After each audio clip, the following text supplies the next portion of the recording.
আসসালামু আলাইকুম, HSC 26 page সরলরেখা টাইপ বৃত্তি ক্লাসে তোমাদের স্বাগতম। ইতিমধ্যে আমরা আমাদের দুইটা টাইপ শেষ করছি। আজকে হচ্ছে আমাদের 3 নাম্বার টাইপ।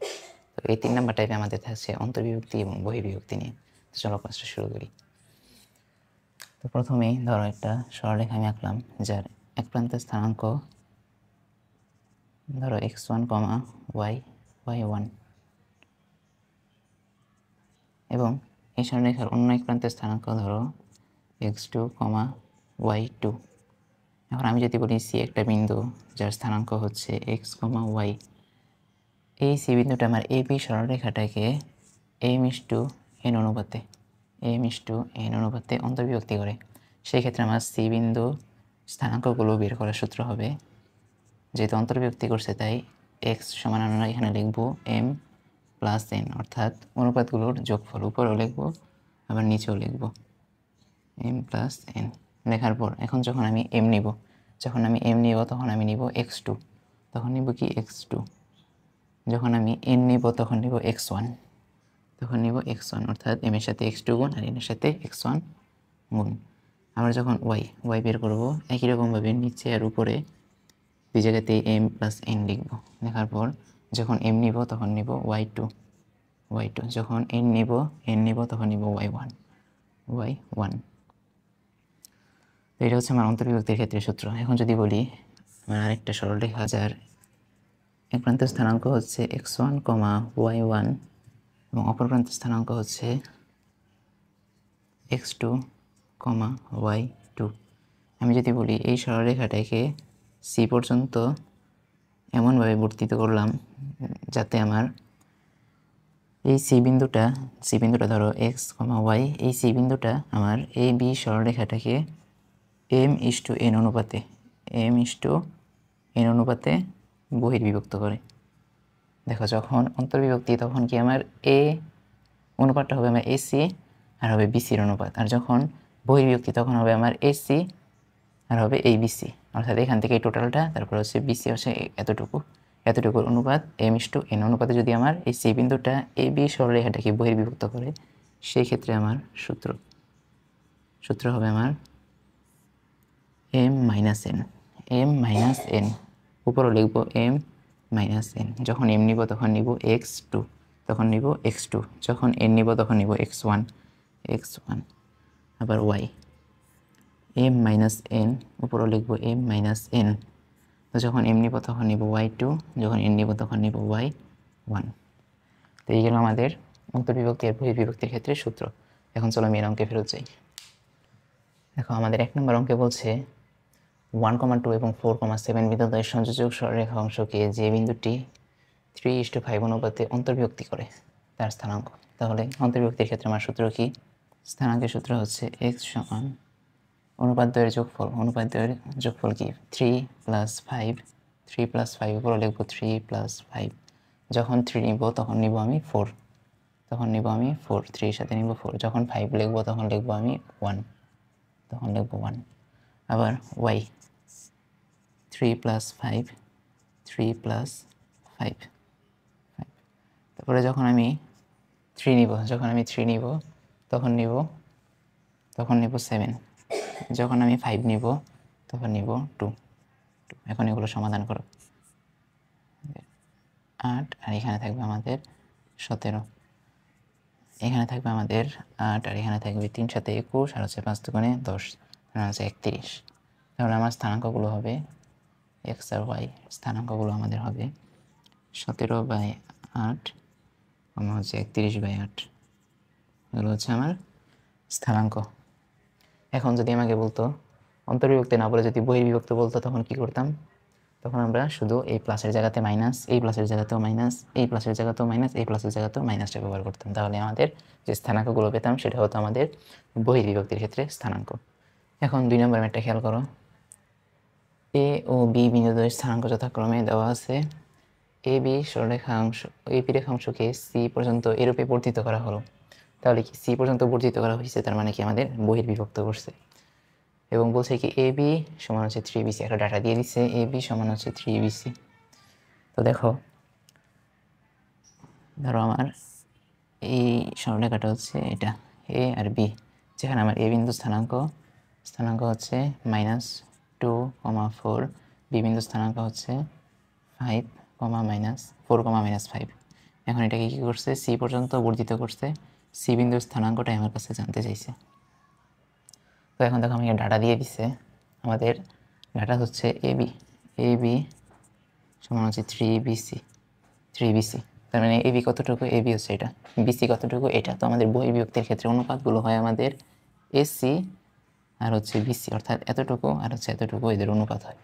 তাহলে আমার দিছি কি এবি, আমার লাগবে কি এসি। তাহলে আমি এখানে এক কাজ করি, এবি প্লাস বিসি যদি যোগ করি তাহলেই তো আমি এসি পাবো। তো এখানে একটা বিসি যোগ করছি, তাই এখানে আমি একটা বিসি যোগ করব, বা এতটুকু সমান কি লেখা যায় এসি। এখন আমরা এসি পাইছি, সমান লিখব কি 4BC বা এসি বাই বিসি সমান হচ্ছে আমার 4। সুতরাং আমার অনুপাতগুলো কি এসি ইস টু বিসি, অনুপাতগুলো হচ্ছে আমার 4:1। এখন আমরা সি বিন্দুর স্থানাঙ্ক বের করব। এক্স বহির্বিভক্তির ক্ষেত্রে কি আমার অনুপাত এর বিয়োগফল 4 - 1, উপরেও 4 - 1। যখন 4 নিব তখন আমি কি নিব, তখন আমি নিব এখানে থাকা 4 অর্থাৎ নিব x2। তারপরে যখন 1 নিব তখন নিব x1 কত আছে -2। তারপর আবার y, এখানেও লিখব 4 - 1, এখানেও লিখব 4 - 1। যখন আমি 4 নিব তখন নিব y2 কত ভাইয়া -5। যখন আমি 1 নিব তখন নিব y1 কত ভাইয়া 4। এখন এই দুইটা সমাধান করো। এখানে দুইটা সমাধান করলে এখানে থাকে আমাদের 3, এখানে থেকে 4 4 16 আর হচ্ছে প্লাসের 2, তার মানে হচ্ছে 18। এখানে আমাদের কত থাকে 3, এখানে থাকে আমাদের 4 5 20 আর হচ্ছে 4, তার মানে 24, -24। তো এটাই হচ্ছে আমার এক্স আর ওয়াই এর স্থানাঙ্ক। তুমি এখানে লিখে দিবে এক্স আর ওয়াই স্থানাঙ্কগুলো হচ্ছে আমাদের। এখানে কিন্তু দেখো কাটাকাটি করা যায়, তো আমরা কাটাকাটি করে দিই। 3 6 18, মানে 6, এখানে থাকে আমাদের 3 8 24 -8, তার মানে আমাদের হচ্ছে 6, -8। তো এটাই হচ্ছে আমাদের 2 নম্বরের আনসার। এখন আমাদের এই ম্যাথটা খেয়াল করো, দেখো এখানে আমাদের বলছে সরলরেখার যে অংশ, কোন সরলরেখা, এই যে এই সরলরেখার যে অংশ অক্ষদের খণ্ডিত তাকে সমান 3 ভাগে ভাগ করে এরূপ বিন্দুর সাথে মূল বিন্দুর সমীকরণ বের করো।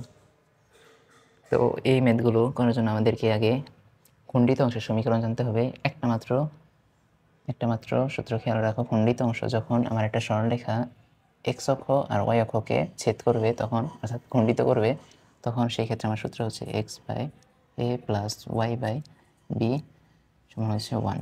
তো এ কোনটাই হচ্ছে আমার এই যে এখান থেকে এতটুকু দূরত্ব, এ হচ্ছে এখান থেকে এতটুকু দূরত্ব, অর্থাৎ এই বিন্দুর স্থানাঙ্কটা হবে আমার a, 0, আর বি হচ্ছে আমার এই যে এখান থেকে এতটুকু দূরত্ব। তাহলে আমার এই বিন্দুর স্থানাঙ্ক কি ওয়াই অক্ষকে ছেদ করছে, তার মানে x, 0, y কত, y হচ্ছে আমার b।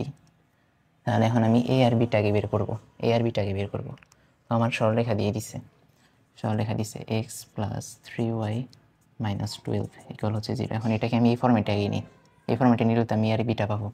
তাহলে আমি কি করব, x + 3y = লিখব 12। এখন যদি 12 দ্বারা আমি ভাগ করি, আমাকে এখানে এক আনতে হবে, আমার এই পাশে এক আনতে হবে, এখানে এক আছে তাই আমি এখানে এক আনবো। তাহলে 12 দ্বারা ভাগ করলে আমাদের কত থাকে, এখানে থাকে 12 প্লাস এখানে থাকে y/12 দ্বারা যদি ভাগ করি, তাহলে এখানে 3 দ্বারা যখন 12কে ভাগ করবো আমাদের আসবে কত, 4, একেবারে 4 লিখে দিলাম 4, আর এখানে আমাদের থাকে 1। এখন আমি এটাকে এই ফর্মেটে আনতে পারছি। তাহলে আমার এ কত, এ হচ্ছে আমার 12, অর্থাৎ আমি বলবো আমার এখানে এ হচ্ছে 12, আর বি কত, বি হচ্ছে আমার 4। এখন দেখো কি বলছে, সমান 3 ভাগে ভাগ করে এরূপ বিন্দুর সাথে, অর্থাৎ এই যে এই বিন্দু আর এই বিন্দু, এদের সংযোগ যে সরলরেখা, এটাকে আমার 3 ভাগে ভাগ করবে। যদি আমার 3 ভাগে ভাগ করে, আচ্ছা দেখো এটাকে আমি এভাবে লিখে দিই, সুবিধা হবে।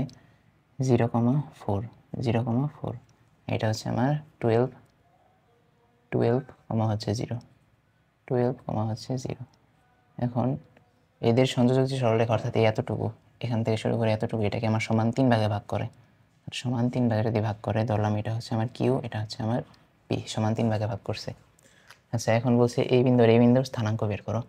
তাহলে দেখো এইখান থেকে এখানে দূরত্ব যতটুকু, এইখান থেকে এখানে দূরত্ব ততটুকু, আবার এইখান থেকে এখানে দূরত্ব ঠিক ততটুকু। তাহলে একটা জিনিস খেয়াল করো, আমি যদি বলি এখানে আমার এতটুকু হচ্ছে আমার 2:, পি বিন্দুটা আমার এই সরলরেখাটাকে 2:1 অনুপাতে ভাগ করছে, 2:1 অনুপাতে ভাগ করছে। তাহলে আমার এখানে অন্তর্বিভক্তি সূত্র অ্যাপ্লাই করতে পারবো।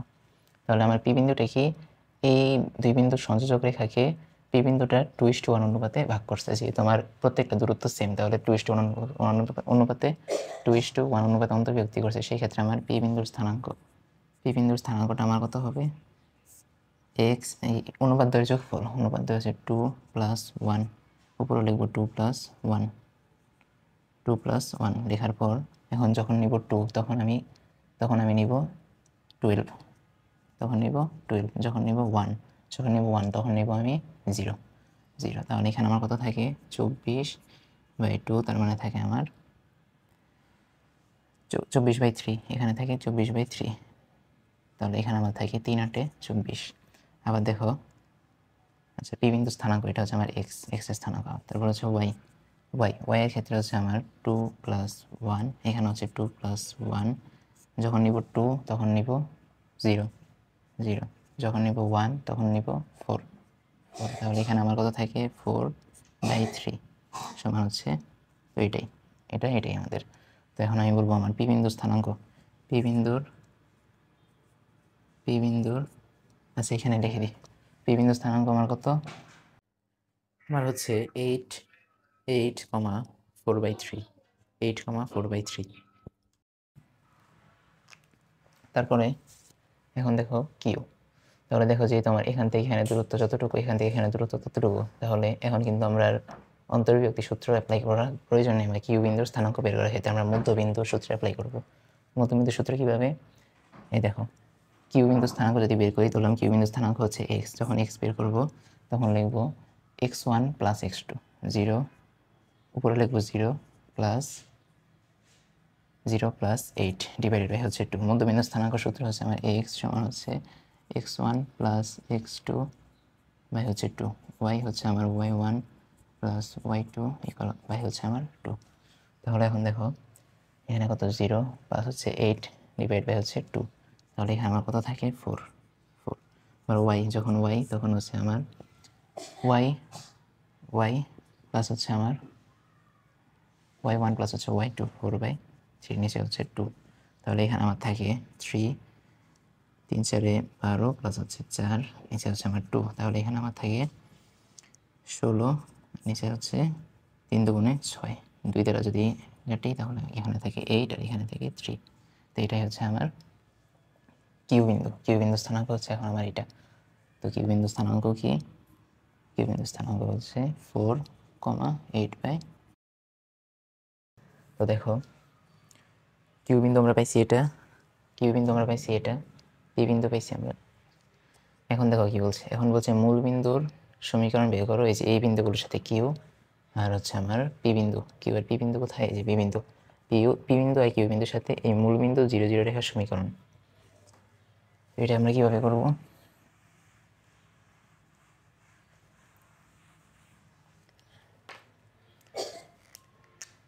তাহলে সমীকরণটা হচ্ছে আমাদের x -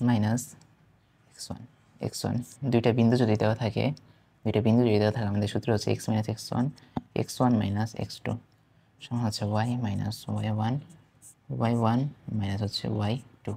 তো দেখো আমি পি বিন্দুটা বের করে দিই, তোমরা কিউ বিন্দুটা বের করবে। দেখো পি বিন্দুটার ক্ষেত্রে এখন আমরা কী করব, x - x1, তুমি চাইলে এটাকে x1 ধরতে পারো, এটাকে x1 ধরতে পারো, অথবা 0টাকে x1 ধরতে পারো। যেহেতু আমরা এই মূল বিন্দুর সাথে এই রেখার সমীকরণ এবং এই রেখার সমীকরণ বের করবো, তাহলে যে কোনো একটাকে, হয় এটা নয় এটাকে তুমি x1 ধরবে। তো আমি এটাকে x1 ধরে নিলাম, তারপরে হচ্ছে 8 - x2, 0, y - y1, 4/3, y1 minus হচ্ছে y2 কত 0। এখন দেখো এটা যদি সমাধান করি, এখানে থাকে x - 8 আর এখানে থাকে 8, এখানে থাকে আমার 3y, লসাগু করলে একেবারে আমাদের থাকে এখানে 3y মাইনাস হচ্ছে 4, আর এখানে থাকবে আমাদের 3 × 4/3, এই 3 আর এই 3 কাটা যায়, এখানে আমাদের থাকে x - 8/8, আর এখানে থাকে 3y - 4 বাই হচ্ছে আমার 3y - 4 বাই হচ্ছে 4। আচ্ছা, এই কিউ বিন্দুটাকে উপরে লিখে রাখি, কিউ সমান হচ্ছে আমার 4,8/3। কিউটা আমাদের ছিল 4,8/3। তো এখন দেখো এতটুকু আমার কি হবে, এই 4 দ্বারা কাটলে এখানে থাকে 2, তো x - 8 সমান হচ্ছে 6y, এই 2 দ্বারা এখানে গুণ করলে 6y মাইনাস হচ্ছে 4 দুগুণে 8, বা x - 6y, এই মাইনাসের 8 আর এই মাইনাসের 8 কাটা, এখানে থেকে 0। তো তোমরা ঠিক এরকমভাবে মূলবিন্দুর সাথে এই কিউ রেখার সমীকরণটাও তোমরা বের করবে, এটা তোমরা বাসায় প্র্যাকটিস করবে। তো এই ছিল আমাদের আজকের ক্লাস। ধন্যবাদ সবাইকে ক্লাসটা খুব মনোযোগ সহকারে দেখার জন্য। দেখা হবে আমাদের পরবর্তীতে টাইপ 4 নিয়ে। তো ভালো থাকবে সবাই, আসসালামু আলাইকুম।